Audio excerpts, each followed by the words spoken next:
그래서 내가 그때 아버지 말을 듣고 그때 했으면 좋았을 텐데 그게 왜 그렇게 싫은지 돌아가고 해서 결국 원래 아버지가 원했던 이 자리로 오게 됐는데 이 자리로 오게 된 것도 내 신앙의 역사 속에서 내 삶의 동력이 여기에 있다라고 하는 것을 느꼈기 때문에 다시 돌아오게 된다. 족보는 그런 정체성을 바로 세우는 작업을 하는 거예요.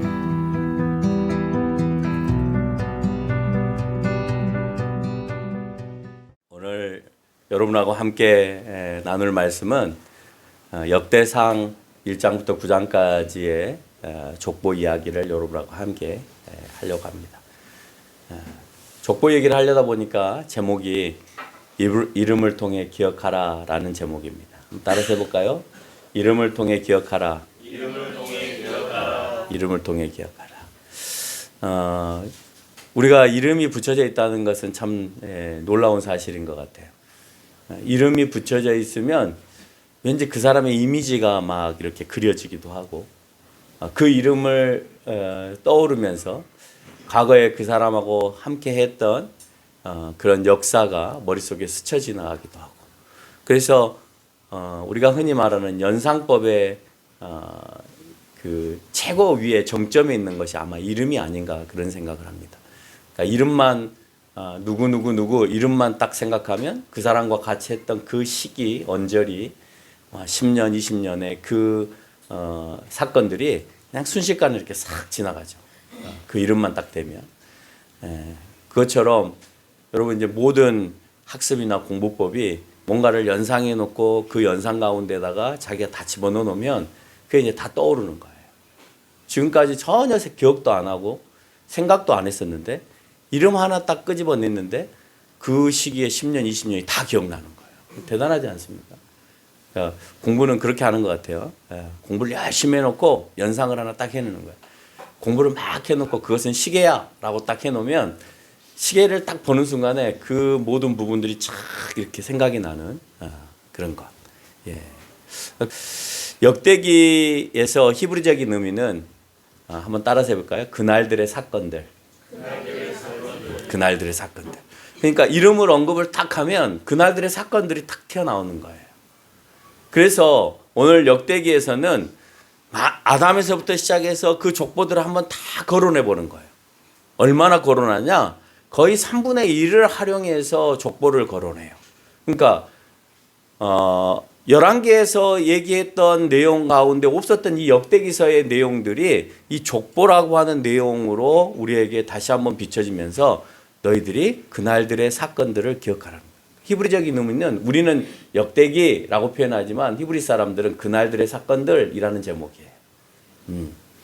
역대기는 사무엘 하나 역대기서의 내용과는 다르게 역대 왕들에 대해서 잘못된 부분을 절대 지적하지 않습니다. 왜 그랬을까요? 다윗이 그러니까 다윗과 솔로몬에게 좋지 않은 모습들을 드러내지 않고 최대한 노력을 드러내지 않으려고 하는 최대한 모습이 그들 가운데 있는데 왜 그랬냐면 이스라엘 사람들이 바벨론에서 포로로 끌려와서 또는 페르시아 시기에 고국으로 다시 돌아오는 귀환하는 이런 정책들을 이제 맞이하면서 자기네 이제 나라로 오게 되었습니다. 지도자들은 70년 또는 그 뒤에 그 이상의 100년 이렇게 타국에서 지냈던 그 아이들, 그러니까 다음 세대의 그 아이들을 데리고 이 땅에 와서 이제 왕국도 건설해야 되고 성전도 건축해야 되는 그런 막중한 임무를 맡게 됩니다. 이런 상황 가운데에서 역대기가 쓰여지는 거예요. 그럼 어떻게 써야 되느냐? 나쁜 모습으로 얘기하면 안 되는 거죠. 그러면 동기부여가 안 되는 거예요. 아, 그래서 망해가지고 우리가 그렇게 갔구나라고 하면 벌써 짓기 전에 힘이 다 빠지는 거예요. 그래서 최대한 좋은 것으로 포장을 해서 우리가 이런 역사를 가지고 있고 하나님께서 이렇게 백성들을 이끄셔서 지금까지 이렇게 오게 하셨다라고 하는 얘기들을 아주 단조롭게 그러면서 우리의 역사가 매우 길다라고 하는 것을 그 아이들에게 보여주기 위해서 다음 세대에게 보여주기 위해서 그렇게 미화해서 오늘 그려놨다라고 볼 수가 있는 거예요. 왜? 그 땅에 이제 새로운 왕국이 시작이 돼야 되고 그 땅에 하나님 중심적인 성전 제2의 성전이 다시 세워져야 되는 그런 시기였기 때문에 그들은 동기부여를 위해서라도 될 수 있으면 자기네들이 중심으로 잡고 있는 가장 위대하다고 생각하는 그 왕들의 모습들을 비판하거나 아니면 안 좋은 모습들을 드러내지 않고 최대한 그런 것들을 감추면서 우리의 역사를 자랑해 보이는 그런 책으로 담겨 있다는 겁니다.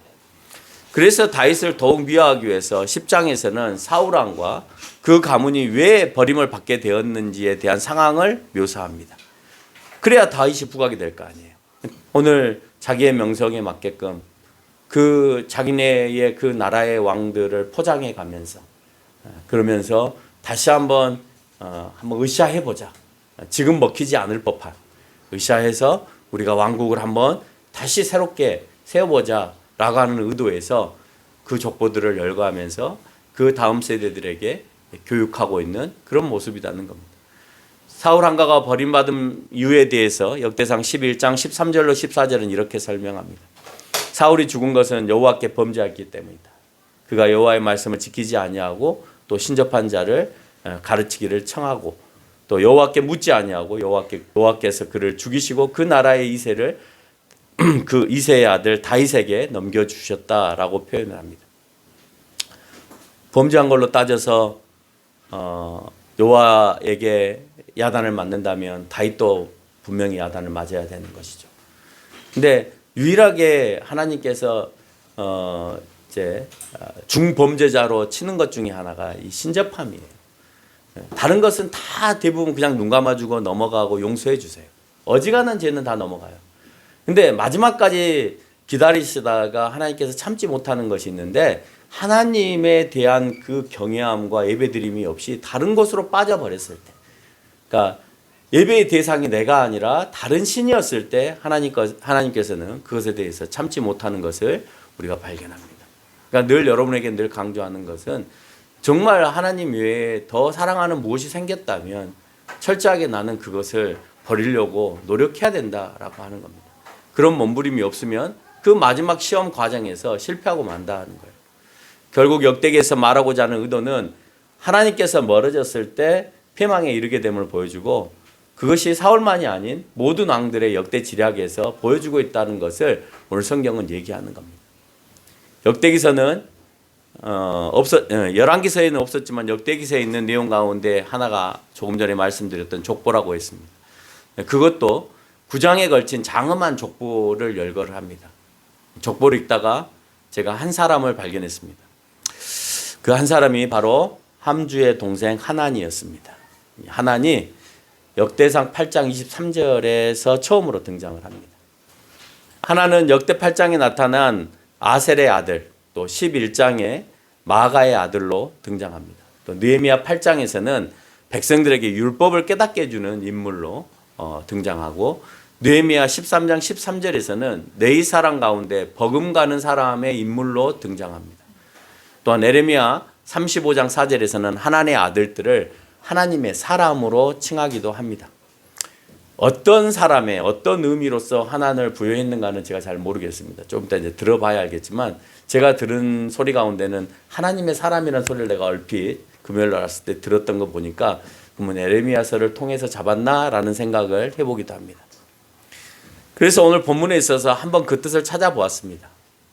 다른 이름들이 무수히 많이 거론이 되었는데 그 수백 명의 이름들을 다 내가 찾아볼 수는 없고 오늘 하나님이라는 새로운 이름을 우리 교회에 오늘 보내주셨으니 이 하나님이라는 이름을 한번 찾아보자 라고 생각을 하고 오늘 하나님이라는 이름이 담겨져 있는 그 함축적인 의미가 무언가 라고 하는 것을 찾아봤어요.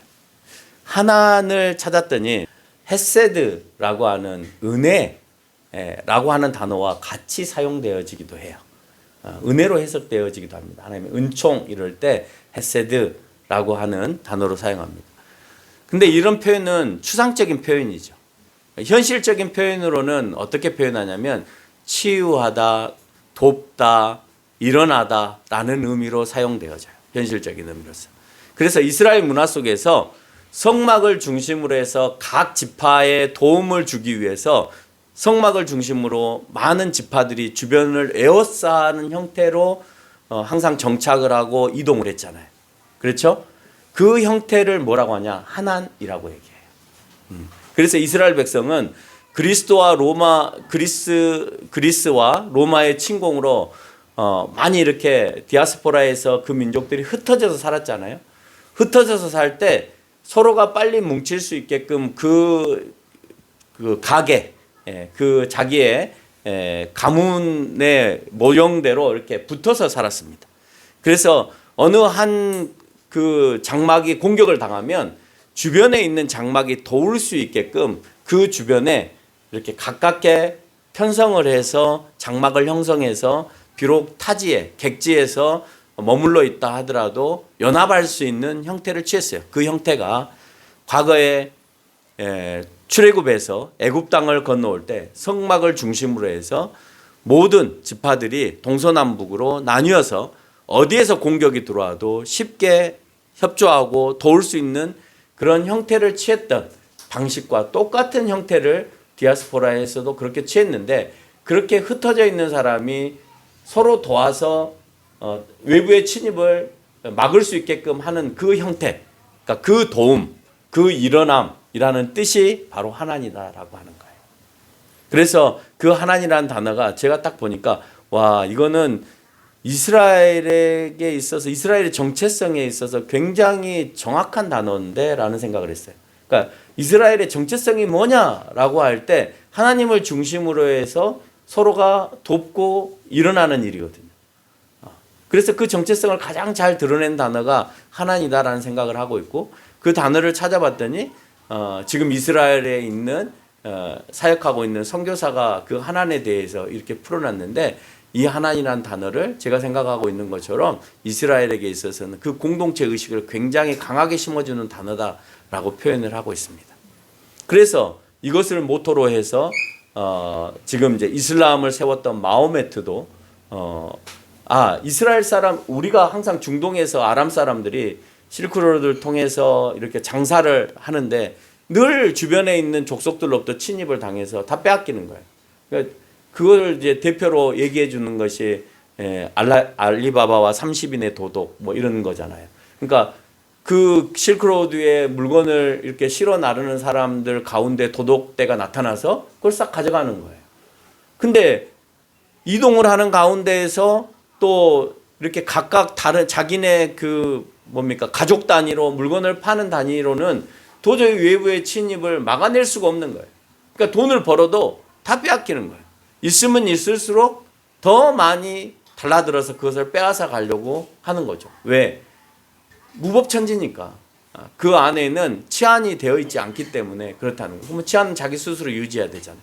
그래서 마호멧이 큰 부자가 된 다음에 그런 침입들을 많이 당하니까 처음에는 자기 가족을 중심으로 해서 개인 사설 군인들을 양성하기 시작했어요. 양성했는데도 불구하고 그 수가 너무 미흡하니까 중동에 있는 사람들을 좀 규합해야 되겠다. 자기 아람 사람들을 좀 규합해야 되겠다는 생각을 해서 이제 신관을 만들기 시작하는 겁니다. 신관을 만들 때 그 모토가 이스라엘의 모토를 그대로 받아들여서, 이스라엘의 모토와 기독교의 모토를 그대로 받아들여서 좋은 것을 습득해서 성경도 유입하고, 그리고 예수님 다음으로 자기가 선지자라고 하는 것을 포장을 해가지고 새로운 종교를 만들어내는데, 그 만들어내는 것 가운데에 가장 핵심적인 내용이 성전이라는 개념이에요. 그러니까 알라를 위해서 모두가 다 싸워야 된다라고 하는 개념을 가장 핵심적인 부분에다가 놓는 겁니다. 그래서 너희가 이슬람을 믿지 않으면 죽음이라고 하는. 그래서 한쪽에는 코란과 한쪽에는 칼을 쥐고 있죠. 두 개를 쥐고 있습니다. 그래서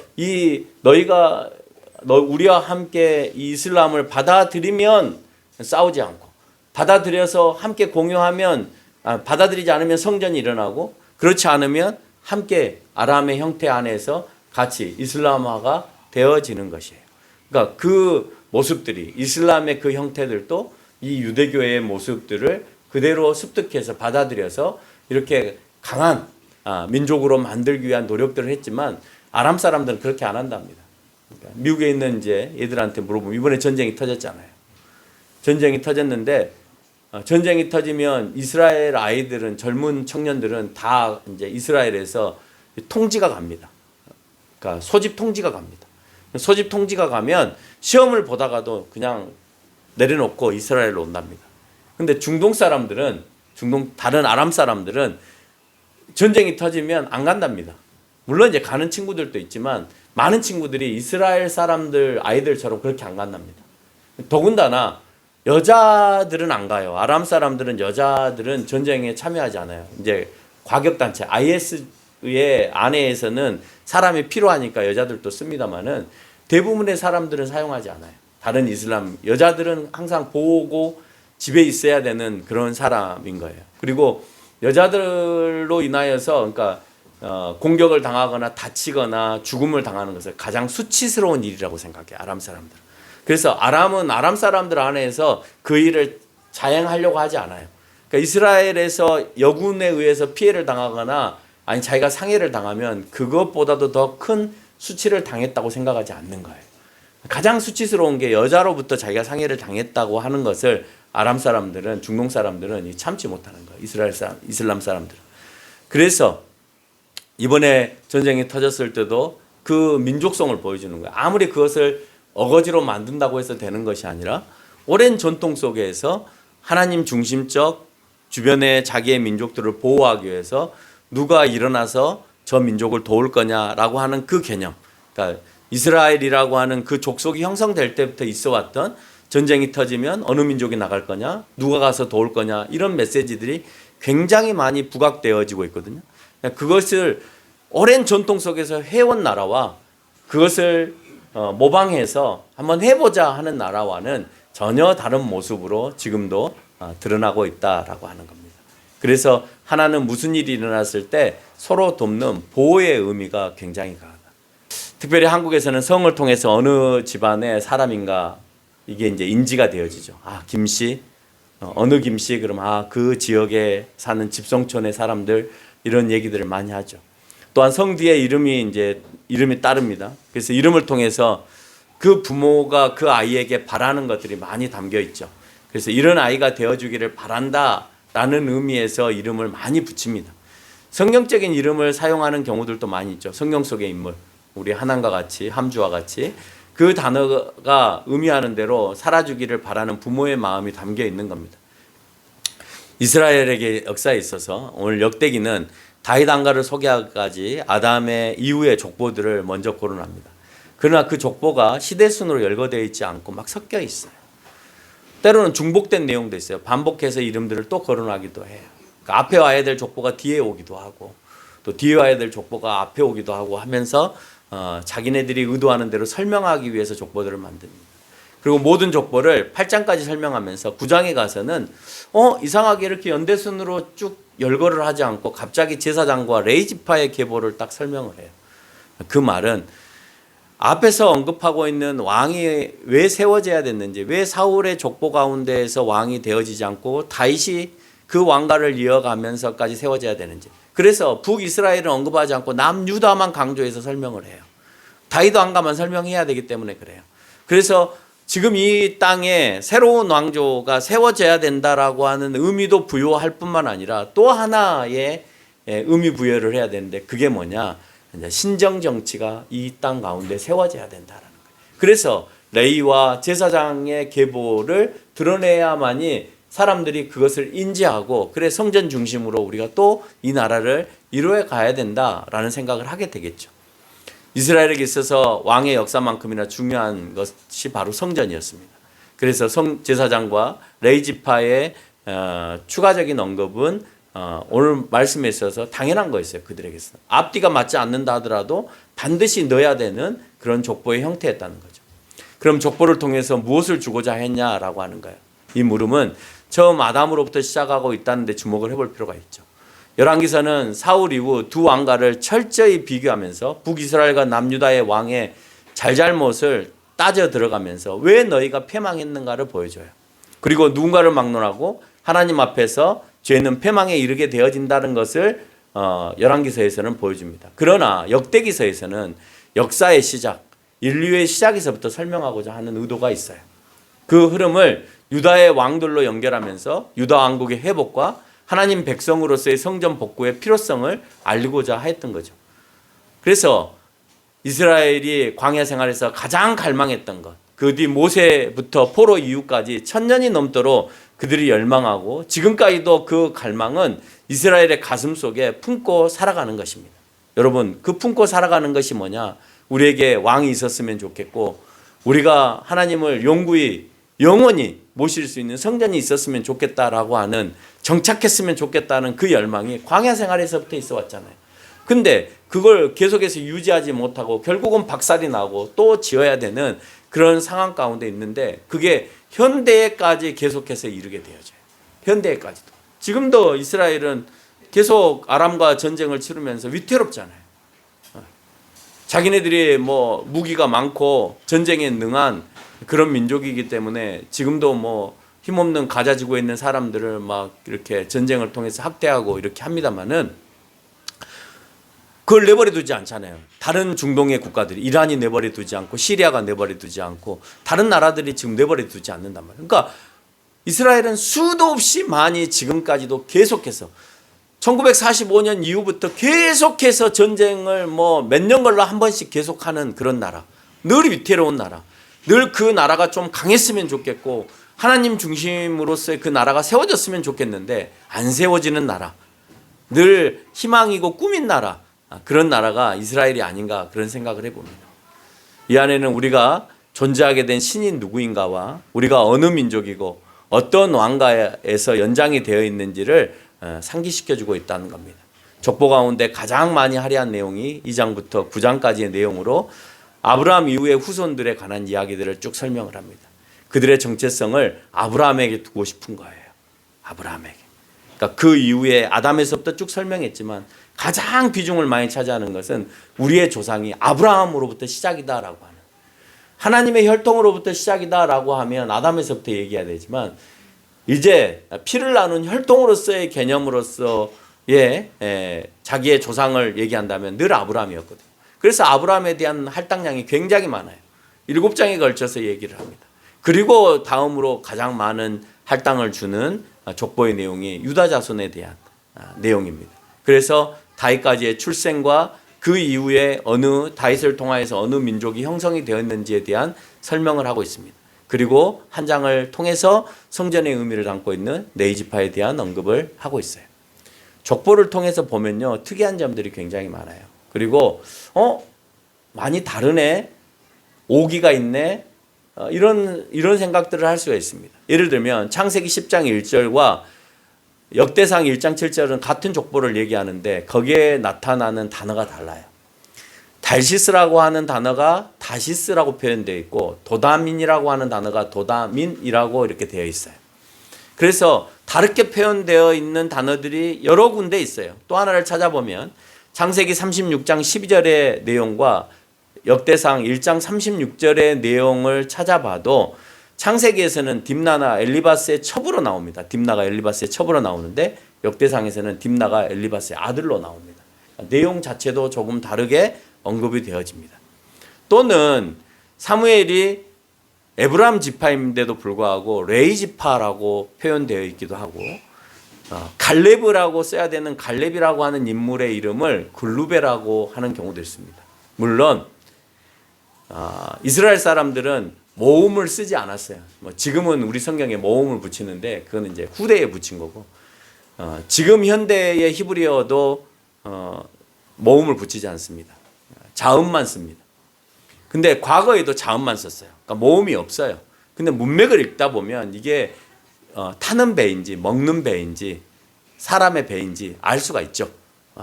그러니까 꼭 굳이 쓰지 않아도 비음만 써도 이게 배를 의미하는 건데 무슨 배인지를 그 문맥상에서 이해할 수 있는 거예요.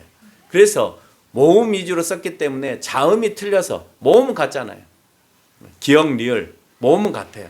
근데 이게 가리냐, 그리냐라고 하는 의미의 이제 차이점을 낳게 되는 것이죠. 그러니까 시대가 지나면서 모음을 붙이지 않음으로써 자음만 사용되는 형태에서 모음을 붙이지 않음으로써 이런 오기가 나타날 수 있고 중요한 것은 또 구조 문학으로 계속해서 흘러져 내려왔기 때문에 그것을 수거해서 다시 이제 뭡니까 그 책으로 만들어내는 데 있어서 그 과정 속에서 틀린 부분들이 등장하게 된다는 거예요. 그러나 중요한 건 성경의 본질이 달라지지는 않았다는 거예요.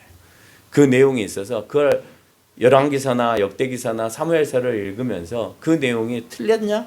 틀리진 않아요.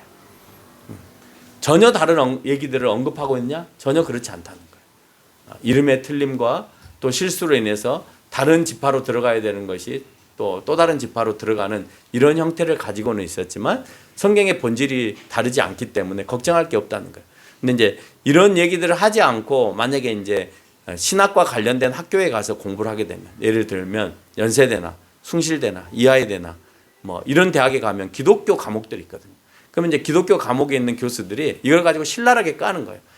이래서 뭐 성경은 편집이 되었다는 둥, 성경에도 오류가 너무 많다는 둥, 이러면서 지금까지 신앙생활을 잘 하고 있던 애들이 다 흔들려 버리는 거예요. 하나님이 불러준 대로 쓴 거 아니었어? 하나님의 말씀이니까 불러준 대로 쓴 줄 알았는데 아닌 거죠. 불러준 대로 쓰지 않았어요.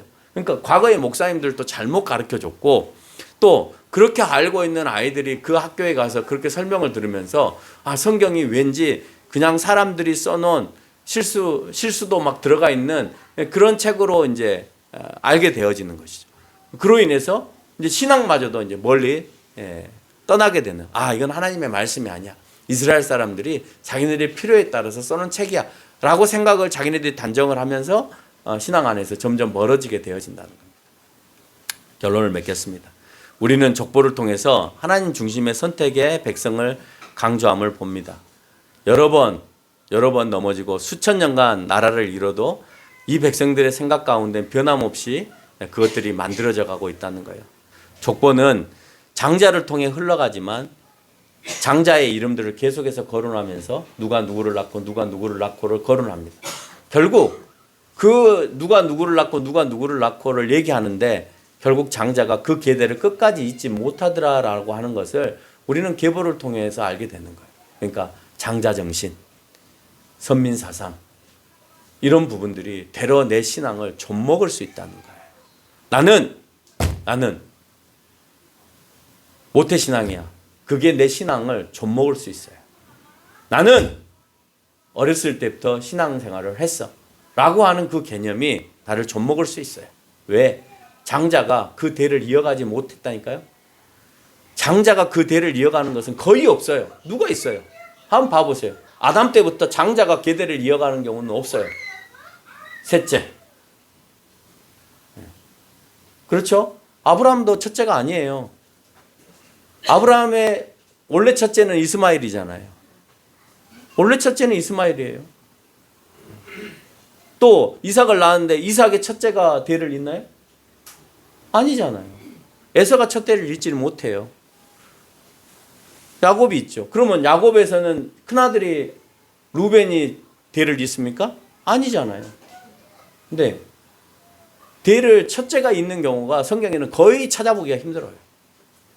다 둘째, 막내, 넷째 이렇게 대를 이어가고 있는 모습을 우리가 볼 수 있는 거죠.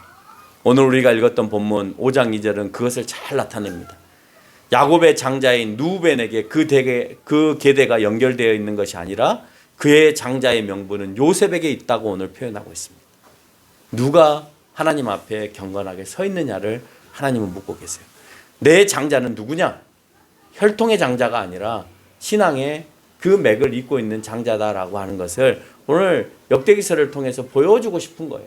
이 나라가 장자의 나라로 계속 유지되기 위해서는 정말 요셉과 같은 신앙을 가지고 있는 자가 존재해야 이 나라가 장자의 나라로서 모든 이들에게 하나님을 선포하며 드러내며 그 역할을 감당하며 살아갈 수 있다라고 하는 겁니다. 그래서 그 위험함에서도 자기네들이 건져날 수 있다라고 하는 거예요. 그리고 그 유다를 통해서 주권자 다윗이 났음에 대해서 설명합니다. 분명하게 족보는 장자의 중요성을 말하지만 하나님을 경외하지 않는 사람이나 족속은 과감하게 하나님께서 버리신다라고 하는 거예요. 여러분이 기독교인이고 모태신앙이고 선택된 백성이고 그건 여러분의 생각. 하나님은 언제든지 여러분이 아니다라고 말할 수 있는 거고 필요 없으면 과감하게 하나님은 척결하신다라고 하는 거예요. 요셉을 통해 장자의 명분이 계속 흘러나야 하지만 그 혈통인 북이스라엘이 먼저 멸망하게 된다. 요셉 네가 장자해라 라고 했음에도 불구하고 그러면 요셉의 혈통이 장자가 돼야 되잖아요. 그렇죠? 근데 장자가 되나요? 요셉의 아들들이 계속해서 장자권을 이어가나요? 안 이어가잖아요. 그 요셉의 혈통이 묶여 있는 곳은 남유다가 아니라 북이스라엘이었어요. 북이스라엘 먼저 패망에 이르게 되어지잖아요. 그렇죠? 우리의 신앙의 역사를 기억하는 것은 이스라엘이 그런 것처럼 삶의 동력을 다시 찾기 위해서 그래요. 여러분이 어렸을 때 어떻게 자랐는데, 성장 과정 속에 삐딱하게 멀리 벗어났다가 나중에 주님을 찾을 때에도 과거 여러분의 신앙의 역사를 다시 되짚고, 그래 내가 그대의 그 상태로 돌아가야 해라고 하는 내 신앙의 영양분, 자양분이 있기 때문에 다시 내가 그 삶의 동력을 찾아서 그곳으로 가는 거예요. 그래서 신학교에 가보면 늦게 신학을 공부하러 오신 분들이 있어요. 그분들 얘기를 들어보면 대부분이 다 뭐냐, 부모님이 그렇게 신앙생활 했다가 말 안 듣고 방탕하게 돌아다녔다가 부모님이 생각이 나서 다시 돌아온 사람들이 많은 거예요. 아버지가 나 목사시킨다 해서 그게 너무 싫어가지고 도망가서 자기 하고 싶은 대로 일하고 돌아다녔는데 다 꽝 됐어. 뭘 해도 안 돼. 그러니까 신학을 왔다는 거예요. 그래서 내가 그때 아버지 말을 듣고 그때 했으면 좋았을 텐데, 그게 왜 그렇게 싫은지 돌아가고 해서 결국 원래 아버지가 원했던 이 자리로 오게 됐는데, 이 자리로 오게 된 것도 내 신앙의 역사 속에서 내 삶의 동력이 여기에 있다라고 하는 것을 느꼈기 때문에 다시 돌아오게 된다는 거예요. 족보는 그런 정체성을 바로 세우는 작업을 하는 겁니다. 오늘 신앙의 우리의 족보들은 그 일을 하는 거예요. 그리고 내가 다시 한번 새롭게 세워진다는 사실을 기억하는 저와 여러분이 되시기를 바랍니다.